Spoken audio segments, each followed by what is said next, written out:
Hello and welcome to December. This is the time of year where temperatures drop, winds gust, rain plagues the space coast, and launch numbers seem to drop away toward few to none. This week, we do have some launches to talk about, just not as many as we do during the fairer times of the year. Now, despite these factors, I'm here to tell you that once again, the space journalism community is looking at the holidays with the unfortunate knowledge that we're gonna be working. The United Launch Alliance is slated to launch the first Vulcan Centaur rocket from Cape Canaveral on Christmas Eve. This rocket is loaded up with Astrobotic's Peregrine lunar lander, as well as a payload from Space Memorial Company, Celestis.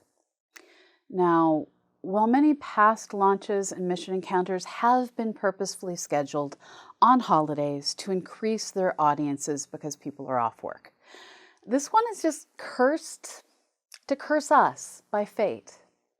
As ULA Chief Executive Tony Bruna told CNBC, we're going to a part of the moon where they need very carefully controlled lighting conditions, and they also have to stay in radio communication with the Deep Space Network. When you put the two together, we get just a few days every month. End quote. Those days? December 24, 25, 26. And the launch windows? They are in those hours between midnight and dawn when only Santa should be awake. Santa and good little space journalists, I guess. Yeah.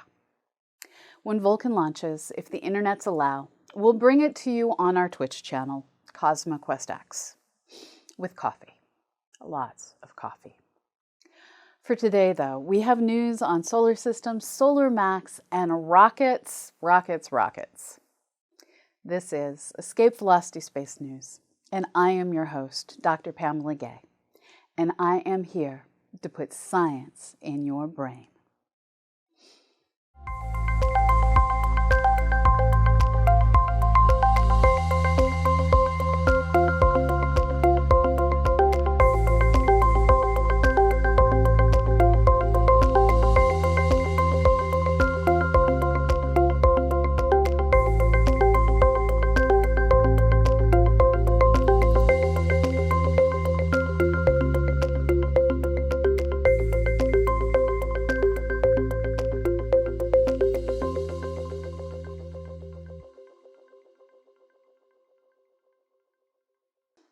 In my personal opinion, one of the mathematically coolest things in our solar system is the orbits of Jupiter's 3 inner Galilean moons. It just happens these worlds orbit to a beat, with innermost Io circling 4 times for every 2 times Europa goes around, to every 1 time Ganymede goes around. This 4-to-2-to-1 resonance is just cool to watch, and as a band kid, I find it pleasing. We don't currently know just how common orbital resonances are in our universe, but we know Jupiter's moons do this. We think our own solar system once had a resonance between Jupiter and Saturn. And now we know that a star not so far away has 6 planets in their own series of resonances. These 6 worlds orbit the star HD 110067. A fairly bright star located about 100 light-years away in the constellation Coma Berenices. This system is more complicated than Jupiter's moons. The innermost planet orbits 3 times for every 2 times the next world out orbits, and was called a 3-to-2 resonance. That second planet is in a 3-to-2 resonance with the third, which is in a 3-to-2 with the fourth. The last 2 worlds mix things up a bit, and planet 4 is in a 4-to-3 resonance with 5, and 5 is in a 4-to-3 with 6. Whew, that's a lot of syncopated beats. Trying to understand exactly what was going on was less than easy. The innermost 2 planets were discovered by NASA's TESS Observatory when they passed between us and the star they orbit. This transit caused the star's light to fade just enough that software could spot the difference. Follow-up observations with ESA's CHEOPS mission showed many more transits, and it was clear this was a multi-planet system. But just what was going on? That required some creative thinking. It had been noticed early on that the innermost planets, B and C, orbit in a 3-2 resonance with orbits of about 9 and 14 days. The new data for the next planet showed another 3-2 resonance, with planet D having a 20.5-day period. This got the research team to wondering, could all the worlds be in some kind of resonance? Team member Adrienne Lelouis explains, quote, "This led to dozens of possibilities for their orbital periods, but combining existing observational data from TESS and CHEOPS with our model of the gravitational interactions between the planets, we could exclude all solutions but one, the 3-2, 3-2, 3-2, 4-3, 4-3 chain," end quote. It's unknown if this is a passing moment in time for the solar system, or if the planets will be able to maintain their beat. Whatever this system's future, it's amazing to get to see what it is doing now. This work is published in the journal Nature and led by R. LeCue. Solar systems keep finding new ways to surprise us and to convince us that we don't actually understand the full diversity of what is even possible. Case in point, the red dwarf star LHS 3154 has a mass just over 100 Jupiter masses. Until recently, we thought stars this tiny would only have tiny planets, but this system doesn't appear to have gotten that memo. LHS 3154 is 9 times smaller than our Sun, or 114 times larger than Jupiter. Its closest planet is a super-Earth, with a mass 13 times larger than our planets. While that is still small compared to Jupiter, it makes this world the largest planet found orbiting this size of a star. According to research team member Savrath Madhavan, quote, "This discovery really drives home the point of just how little we know about the universe. We wouldn't expect a planet this heavy around such a low-mass star to exist," end quote. As we discussed in detail last week, we just don't understand planet formation. But this discovery gives us new data to fold into future models. As Madhavan goes on to say, quote, "What we have discovered provides an extreme test case for all existing planet formation theories. This is exactly what we built Habitable Zone Planet Finder to do, to discover how the most common stars in our galaxy form planets and to find those planets," end quote. This work is published in the journal Science with lead author Gudmundar Staffason. Harsh environments are okay for planets, but not for life. It's important to remember that we live in an evolving universe. We are experiencing just one moment in time when things are as we see them. Earlier in time and later in time, everything will change. That is the way of a dynamic universe. Not all times and places are the same, and one of the tricks to modern planetary science is trying to sort out which terrible places are still capable of forming and supporting the requirements for life. On the positive side of things, new observations by the JWST have demonstrated that healthy planetary systems can form around sun-like stars in star-forming regions shared with massive ultraviolet blasting young stars. These results for the planet-forming disk, XUE-1, expand the number of places where planets can successfully form.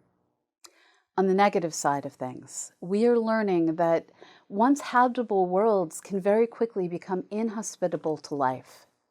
And the world we're studying is our own. New research appearing in Nature Communications and led by Jennifer Vanos looks at the survivability of regions where temperatures are starting to and will continue to hit 50 degrees Celsius and hotter. For those of you used to Fahrenheit, that's 122 degrees Fahrenheit. In the past year, we've seen temperatures creep into the 130s, and the heat islands of big cities offer nowhere to cool off. As temperatures hit this high, dehydration isn't your only fear. Meat will cook, and we are meat. A rare steak has a core temperature of just 120 to 125 degrees Fahrenheit. So far, concerns about climate change have largely focused on rising water levels and loss of ecosystems. This paper makes it clear that we need to go a step further and discuss survivability. As team researcher Ollie J. puts it, quote, "If we start using a more realistic human-based model for evaluating climate outcomes, the impacts are going to be more severe. They're going to be more widespread, and they're going to happen sooner than we are projecting." End quote. As Vanos explains, quote, "As we move forward in extreme heat conditions, we need to give people the tools they need to make the unsurvivable days survivable." End quote. This is your reminder. Earth science is planetary science. And as much as we might want to look away to the stars, we need to sometimes look at the world around us. And then look at the stars. Up next, we take a closer look at the upcoming solar max and what an active sun can mean to society. Stay tuned. People in more northern and southern latitudes may have noticed that aurora are getting more common than we've seen in recent years. This is thanks to our sun's habit of flipping its magnetic poles every 11 years. As the sun's magnetic field becomes quite chaotic at the midpoint of this transition, the sun appears poxmarked with sunspots. These cooler splotches on the sun's surface mark where magnetic field lines arc through the surface. These spots generally come in pairs and groups, and each one has the potential to trigger some sort of an energetic event, like a solar flare. These events can send particles crashing through our solar system, and when they are aimed at Earth, they trigger the spectacular aurorae we see. These particle storms and related events are classified as space weather. And the aurorae aren't the only thing happening. Less visible to the casual observer, these events can also cause radio blackouts, damage to satellites, and even take out the power grid. Since solar max only comes every 11 years, the effects we see each cycle can change as our technology changes. Researchers currently think solar max, the time when the sun is most active, will occur sometime in late 2024. And with this cycle, we will experience just what a good blast of solar radiation can do to small sats and CanSats and other satellites in low Earth orbit. If history is to be listened to, it's only a matter of time before a solar event wreaks havoc on both satellites and our ground-based society. Observing our sun and watching for sunspots is one of the easiest things a researcher can do in astronomy. All it takes is a pinhole and a surface to project the sun onto.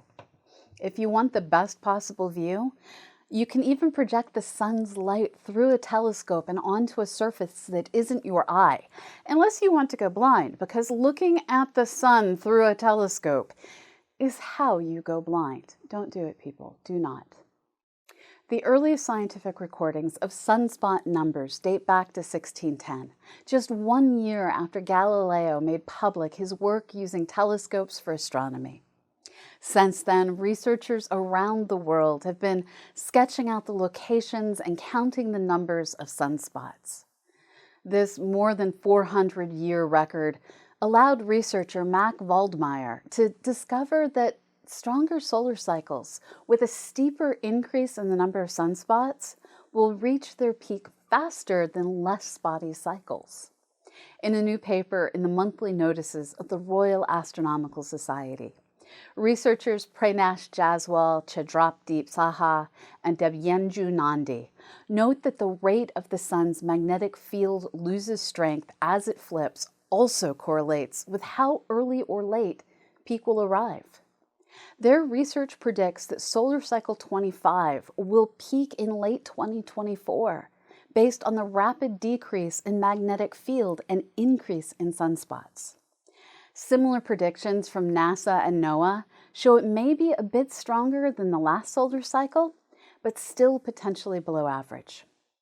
From the sun, I'll happily take below average behavior. The historic record has more than a few examples of our sun lashing out and wreaking havoc on our modern world. Most famously, in September 1859, scientists Richard Carrington and Richard Hodgson observed a solar flare for the first time. A while later, the impact of particles on Earth's magnetic field generated a geomagnetic storm that created nascent electricity in telegraph lines. Currents that in some instances threw sparks and shocked telegraph operators. In some relay systems, operators were able to operate the telegraph system just using the solar storm-related current for several hours. It's estimated that a similar storm hitting Earth today could create damage with a cost equivalent in the U.S. alone of several percent of the U.S. gross domestic product. These kinds of storms aren't entirely rare on the timescales of stars or even nations. In February 1872, another huge solar storm rocked the Earth's magnetic field and generated wild currents in the telegraph wires. Aurorae were seen as close to the equator as Bombay and Khartoum. A May 1921 storm hit as the power grid was beginning to take shape, and this storm caused fires, blew fuses, and generally took down large sections of the power grid and telegraph network. Even undersea cables were affected. These three storms, 62 years apart, show our sun can turn on us to the detriment of our technology. While most recent storms have been less powerful, their damage has been far-reaching. Radio blackouts caused by a 1967 storm caused panic of possible nuclear war. In 1989, a solar storm took out the power grid of Quebec and interfered with the U.S. power grid. A small solar flare in 2022 even caused 40 SpaceX Starlinks to plunge back through the Earth's atmosphere. And this last problem is perhaps the currently most worrisome. In addition to everything else they do, solar storms also cause the Earth's atmosphere to bloat out as it absorbs energy.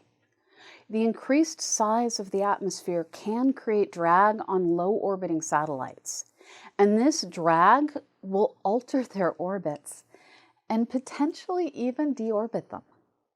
Exactly how a satellite will get moved around is almost impossible to calculate, as it depends on the shape and size of the satellite, as well as the uneven changes to our atmosphere size. As this is going on, satellites will keep orbiting, but on not well-known trajectories. Like a crowd of bicyclists suddenly encountering high wind and rough pavement. It's possible for collisions to occur as a normally stable mission finds itself pushed into contact with another mission. And just like one bicyclist's faltering can take out an entire crowd of bicycles, it's possible that one satellite collision and its resulting debris field can take out an entire swath of Earth orbit, which can take out more of Earth's orbit, which can ultimately lead to the Kessler syndrome of runaway collisions and a swarm of debris that brokers no safe passage from Earth to the solar system beyond. It's not pretty. Our planet has been lucky so far. In recent solar cycles, we've seen extremely powerful solar storms launch particles out toward other parts of our solar system. We've been kept safe by luck, and we hope to make our own luck in the future through advancements in solar weather prediction.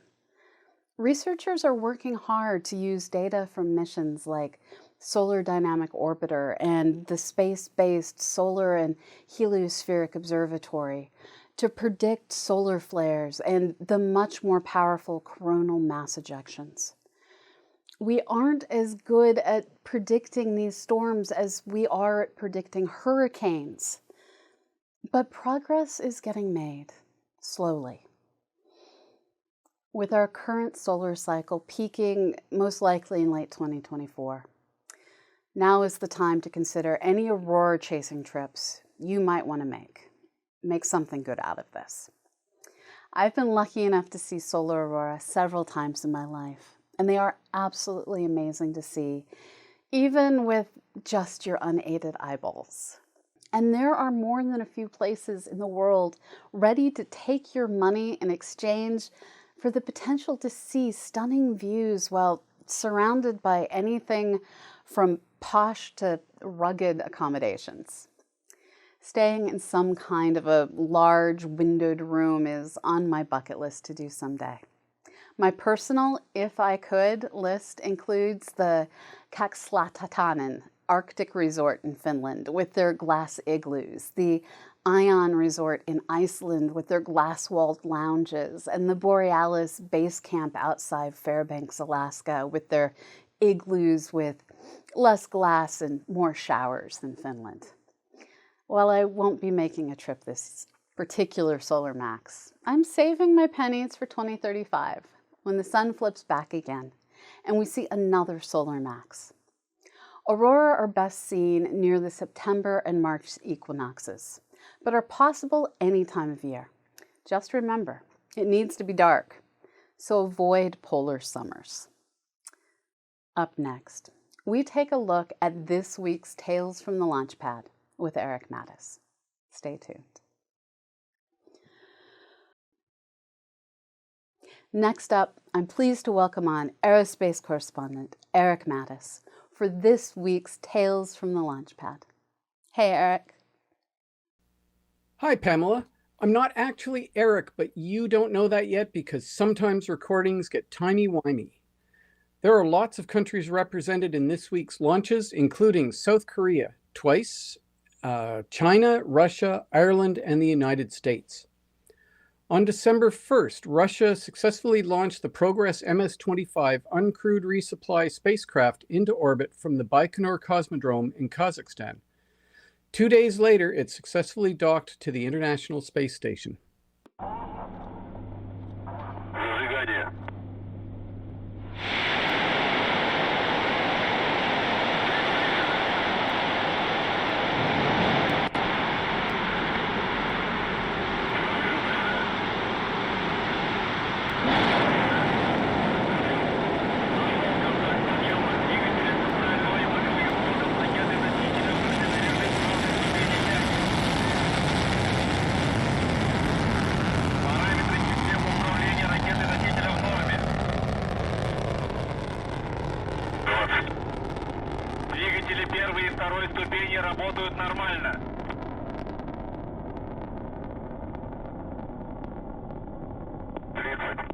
Параметры конструкции ракеты-носителя в норме.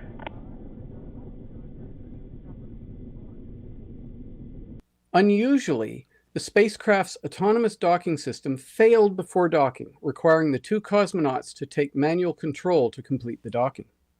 On December 3rd, SpaceX launched a rideshare mission for the South Korean government and others, sending 25 payloads in total into a polar orbit from the Vandenberg Space Force Base in California. 5, 4, 3, 2, 1, ignition. And go Korea 425, go SpaceX.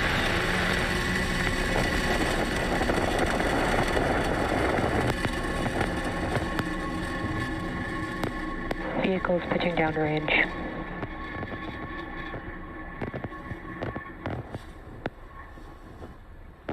The primary payload was Project 425, an optical infrared imaging satellite that will be operated by the South Korean military. It is their first domestically developed recon sat. Other payloads included CubeSats from several universities, several satellites for different private companies, and an orbital tug with still more satellites.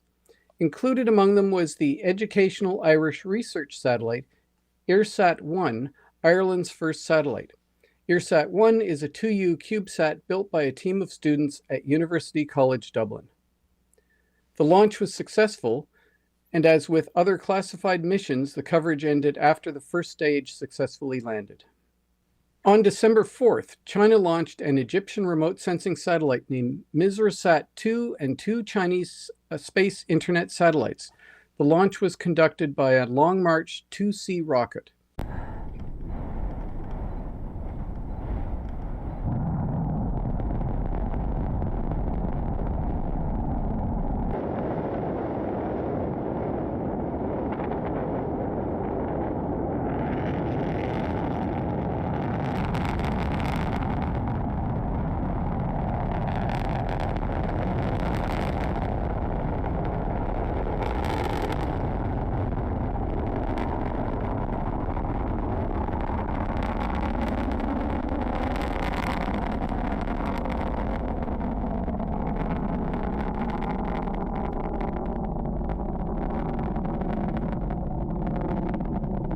The satellite, a collaboration between Egypt and China, was built mostly in China. China's state aerospace company built the satellite and delivered it to Egypt for integration with the Egyptian-made imaging payload. It weighs about 350 kilograms. Also on December 4th, the South Korean military launched an all-solid rocket from a barge off the South Korean coast. It placed a 100-kilogram radar satellite into orbit. 3, 2, 1, 발사. 이탈 신호 확인.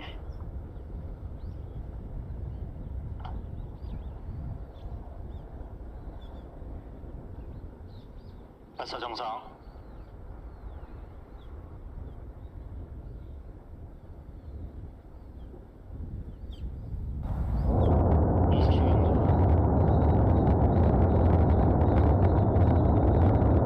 This was the first orbital launch of the rocket, which has no public-facing name. It has previously been tested with suborbital launches several times using a subset of the full vehicle, which uses 4 stages. This orbital launch was still a subset of the full vehicle, using active first and third stages and an orbital trim module. Originally, the flight was to carry a mass simulator, but the same company that made the rocket had a satellite they wanted to test, so the plan was changed. This worked for both the South Korean government and the company. We keep track of orbital launches by launch site, also called spaceport. According to RocketLaunch.live, so far this year, the USA has had 100 launches, China 56, India, Kazakhstan, and Russia have each had 8, New Zealand 6, French Guiana, Japan, and North Korea have each had 3, and Iran, Israel, South Korea, and the United Kingdom have each had 1. Of these 199 launches, there have been 8 failures, reminding us space is hard. Anyway, Pamela, I know you're about to thank Erik, and I'm still not Erik, and you don't know that. I'm Gordon Dewis, one of the aerospace writers behind the scenes here at EVSN. Thanks, Erik. Before we go, I want to share some news that is just pleasing. While I'd never thought through this before, it turns out the same kinds of cloud-free locations where we want to put telescopes are also the kinds of places where solar arrays are a very efficient way to generate power. Luckily, other folks thought of this for me. In a new release from the National Optical and Infrared Laboratory, or NORLab, we learned that the Gemini South Observatory will reach a level of 0 carbon emissions by 2027, while the Rubin Observatory aims to run on 60% renewable energy. Overall, NORLab is looking to reduce its annual carbon output by 50%. According to the release, quote, with the broader goal of achieving a 50% carbon dioxide reduction by the end of 2027.